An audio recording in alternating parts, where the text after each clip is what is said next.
पाकिस्तान में भारत के ऑपरेशन आक्रमण से जबरदस्त खलबली मची है। इस वक्त पाकिस्तान में खौफ का आलम है और ऐसी स्थिति है कि पाकिस्तान के जनरल और पाकिस्तान के पूर्व विदेश मंत्री बिलावल भुट्टो के परिवार पाकिस्तान छोड़कर विदेश भाग गए हैं।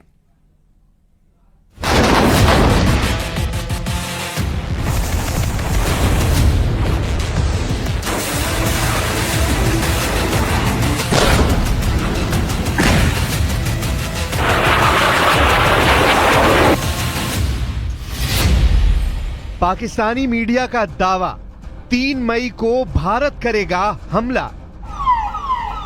पाकिस्तानी सेना और पाकिस्तान में बैठे आतंकियों के आकाओं की शह पर जिस तरह से 22 अप्रैल को पहलगाम में हिंदुस्तानियों का नरसंहार हुआ है, उसने पूरे भारत को जबरदस्त गम और गुस्से से भर दिया है। भारत सरकार और भारतीय सेना पर पूरी दुनिया की निगाह है कि भारत अपने 27 हिंदुस्तानियों की मौत का बदला कैसे लेगा।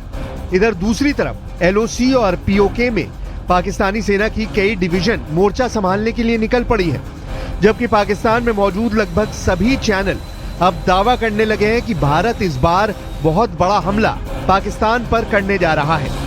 भारत में पाकिस्तानी दूतावास के उच्चायुक्त रहे अब्दुल बासित ने तो यहां तक बता दिया है कि भारत 1 से 3 मई के बीच पाकिस्तान पर बहुत बड़ा हमला करने वाला है। अब्दुल बासित ने ये नहीं बताया है कि उन्हें भारत के हमले से जुड़ी इतनी पुख्ता जानकारी कहां से मिली। जरा देखिए पाकिस्तान के पूर्व उच्चायुक्त अब्दुल बासित क्या दावा कर रहे हैं। भारत जो है कोई कार्रवाई करता है, जो करेगा वो आज हो, कल हो, हफ्ते के बाद हो। देखिए ना, पुलवामा का वाकया हुआ था 14 फरवरी को। हाँ जी। और बालाकोट का वाकया हुआ था 26 फरवरी को, यानी 12 दिनों के बाद भारत ने वो कार्रवाई की थी। इसी तरह उड़ी का वाकया हुआ था, जहां तक मुझे याद पड़ रहा है 18 या 19 सितंबर को, और भारत ने कार्रवाई जो सो कॉल्ड सर्जिकल स्ट्राइक्स की थी वो की थी 28 सितंबर को। तो भारत का रिकॉर्ड क्लियर है कि 8 से 10 से 12 दिन लेते हैं कोई कार्रवाई करने पे। अगर उसी पैटर्न को रखा जाए तो ये 22 अप्रैल को हुआ, तो आप तवक्को रख सकती हैं कि 21, 2, 1, 2 या कम या 2, इन 3 या मई के पहले हफ्ते में कोई कार्रवाई हो सकती है, या फिर उससे बाद में भी हो सकती है। पाकिस्तानी मीडिया का दावा, टारगेट पर इस्लामाबाद, कराची, रावलपिंडी। इधर दूसरी तरफ भारतीय थल सेना के चीफ उपेंद्र द्विवेदी 15वीं कोर की बैठक जम्मू कश्मीर में कर चुके हैं और ऐसे दावे किए जा रहे हैं कि भारतीय सेना के तीनों अंग ने इस बार ऐसी जंगी तैयारी की है जिसका सामना पाकिस्तानी सेना 3 दिन भी नहीं कर पाएगी। भारतीय सेना की तरफ से जारी की गई तस्वीरें और वीडियो में पाकिस्तान को साफ संकेत दिए गए कि भारत पहलगाम के गुनहगारों को पृथ्वी के आखिरी छोर तक नहीं छोड़ेगा। हम आपको पाकिस्तानी मीडिया में उन गीदड़ भपकी और बचकाने दावों को दिखाते हैं जो साबित करता है कि जब सियार की मौत आती है तो वो शहर की तरफ भागता है। जरा इस वीडियो को देखिए। इसमें पाकिस्तानी चैनल सुनो न्यूज पर पाकिस्तान के रक्षा विशेषज्ञ जफर हिलाली और पाकिस्तान के retired lieutenant general Ghulam Mustafa ढींगे मारते हुए भारत पर परमाणु बम से हमला करने की वकालत कर रहे हैं। न्यूक्लियर वेपन्स का टाइम गया है। आपने अनाउंस कर भी दिया था कि हम हर चीज से लड़ेंगे जो हमारे पास है। आपने मुल्क को कहा था कि घास खाओ, अगर तुम घास खाओगे तो ये वेपन भी हम हासिल कर लेंगे। हमने घास खाया, वेपन हासिल हो गई, तो अब ये वेपन्स हमें इस्तेमाल करने के लिए तैयार होना चाहिए। क्या इंडिया ये मानेगा? देखिए, एक ही तरीका है इंडिया को हराना। वो क्या तरीका है? बात कर रहे हैं आपने हिलाली साहब बड़ा अच्छा कंपैरिजन किया कि कन्वेंशनल जो वॉरफेयर है उसमें तो उनकी अददी बर्तरी है, उनके पास मैन पावर की बर्तरी है। तो आप कह रहे हैं कि नॉन कन्वेंशनल और जो आपका सबसे इंपॉर्टेंट टूल है दैट इज न्यूक्लियर टूल, आप कह रहे हैं वो बाकी रह गया है, उसके अलावा बाकी ऑप्शंस में हम शायद उनको बीट ना कर सकें, ये कह रहे हैं आप? यस, और कोई ऑप्शन हमारा है ही नहीं, ओनली न्यूक्लियर ऑप्शन। और हमारे पास 160 न्यूक्लियर वॉरहेड्स हैं। एक ही तरीका है हिंदुस्तान को जीतने से रोकना।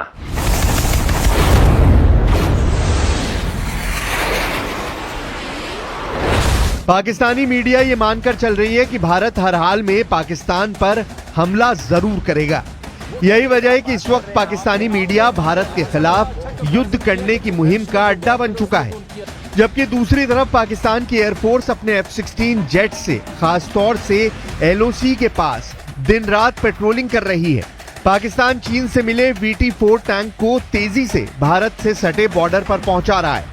पीओके में तैनात पाकिस्तान की 10वीं कोर, जिसका हेडक्वार्टर रावलपिंडी में है, उसके लेफ्टिनेंट जनरल इस वक्त भारत के हमलों को लेकर बुरी तरह से घबराए हुए हैं। आलम यह है कि पाकिस्तान में मेडिकल इमरजेंसी का ऐलान कर दिया गया है। पाकिस्तान ने पाकिस्तान अधिकृत कश्मीर यानी पीओके में मेडिकल इमरजेंसी की घोषणा की है। यह कदम तब उठाया गया है जब नियंत्रण रेखा यानी LOC के पास सैन्य गतिविधियां बढ़ गई हैं और पाकिस्तान को भारतीय हमले का खतरा महसूस हो रहा है। पाकिस्तान के नेता युद्ध की स्थिति में भारत पर परमाणु बम गिराने की धमकी दे रहे हैं। पाकिस्तान में लीपा और झेलम घाटी के स्वास्थ्य निदेशालय द्वारा जारी इस आदेश में कहा गया है कि सभी अस्पतालों और चिकित्सा केंद्रों में ड्यूटी पर तैनात कर्मियों को किसी भी अप्रिय घटना से निपटने के लिए पूरी तरह तैयार रहना होगा। इसके अलावा किसी भी कर्मचारी को छुट्टी या स्थानांतरण की अनुमति नहीं दी जाएगी और सरकारी वाहनों का निजी उपयोग भी प्रतिबंधित कर दिया गया है। भारत के chief of defence staff lieutenant general Anil Chauhan रक्षा मंत्री राजनाथ सिंह से मिलकर बॉर्डर के हालात और तैयारी के बारे में ब्यौरा दे चुके हैं। भारतीय सेना के अर्जुन टैंक ने राजस्थान से सटे पाकिस्तान के बॉर्डर के पास मोर्चा संभाल लिया है। अरब सागर में ब्रह्मोस मिसाइल का जलवा देखकर पाकिस्तानी जनरलों की पतलूनें गीली होने लगी हैं, जबकि LOC पर भारत ने जिस तरह से 600 गोलियों का जवाब 1300 गोलियों से दिया है, उससे पाकिस्तानी सेना भारतीय सेना के प्रचंड इरादों को भांप चुकी है। पाकिस्तानी मीडिया में जाना पहचाना नाम नजम सेठी, जो पाकिस्तान के पंजाब प्रांत के पूर्व मुख्यमंत्री रह चुके हैं, वो भी ये मानने को मजबूर हुए कि भारत के साथ अगर पाकिस्तान का युद्ध लंबा चलेगा तो पाकिस्तान को परमाणु बम का इस्तेमाल करना पड़ सकता है। पाकिस्तानी पत्रकार से नजम सेठी ने देखिए क्या कहा है।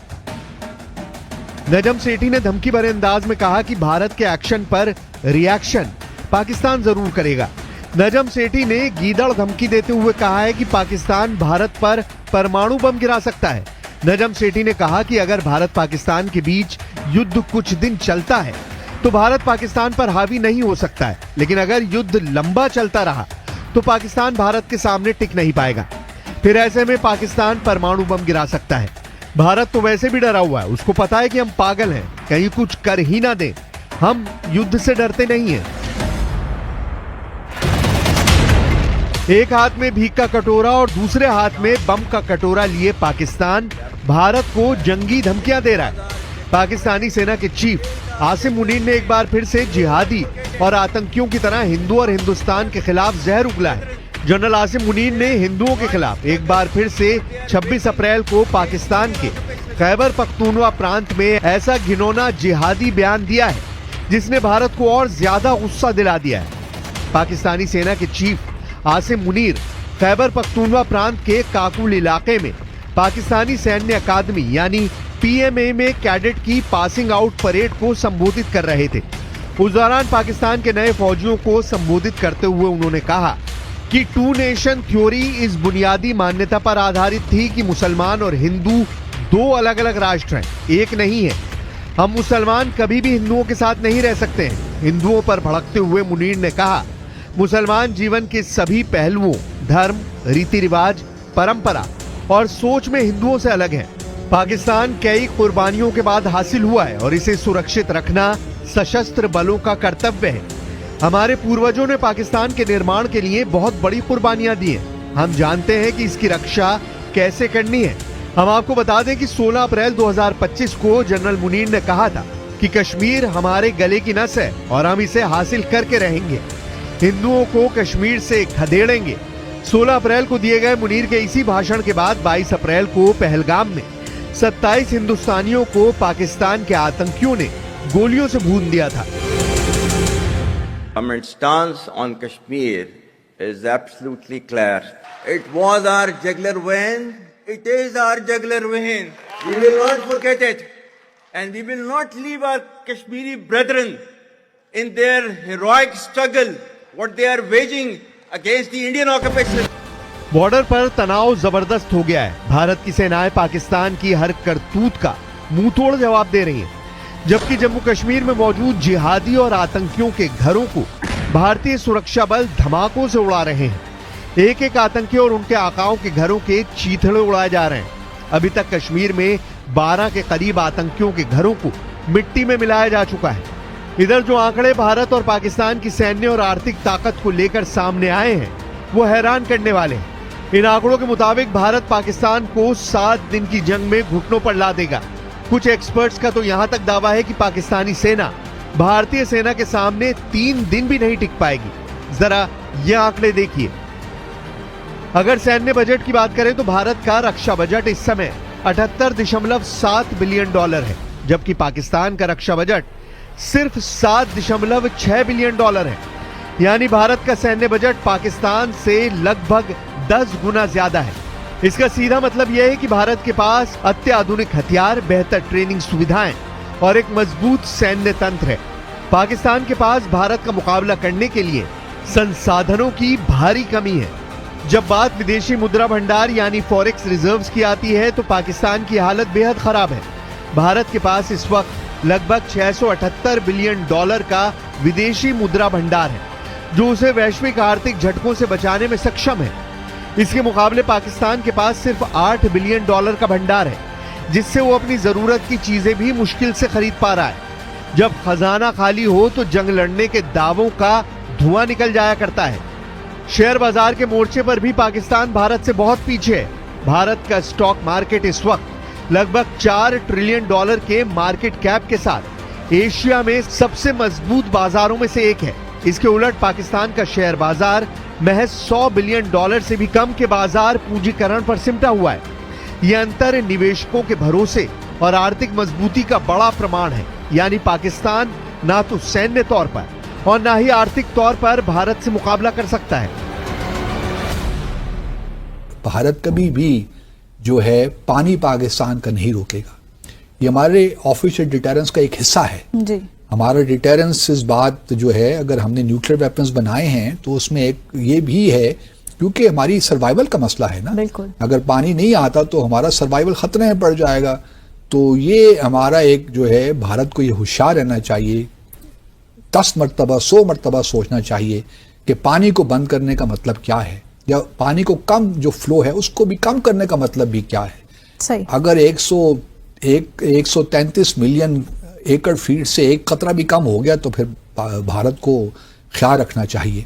और अगर यहाँ पे पानी नहीं बहता इन दरियाओं में तो फिर खून तो बहेगा, क्योंकि और तो कुछ हमारे पास उसका इलाज नहीं है। तो टैक्टिकल न्यूक्लियर वेपन्स अनसर जो है हमने सिर्फ दिखाने के लिए रखे हुए, उसका कुछ इस्तेमाल का अगर वक्त आया तो वो इस्तेमाल भी होंगे। इधर पाकिस्तान के प्रधानमंत्री शहबाज शरीफ युद्ध की धमकी दे रहे हैं। पाकिस्तान के पूर्व विदेश मंत्री बिलावल भुट्टो सिंधु नदी में खून की नदी बहाने के दावे कर रहे हैं। रक्षा मंत्री ख्वाजा आसिम खुद मान रहे हैं कि पाकिस्तान आतंकियों का अड्डा बन चुका है, जिसकी कीमत पाकिस्तान को भुगतनी पड़ सकती है। We had no extremism at all. We were a very tolerant society. It was made to, the society was then, the whole ethos of the society was changed to support the jihad, and this was jihad which was invented by the West. It was not a jihad, it was a power struggle between two superpowers. कुल मिलाकर तबाह पाकिस्तान अगर भारत से जंग करना चाहता है तो यकीन मानिए इस बार पाकिस्तान दुनिया के नक्शे से जरूर मिट जाएगा।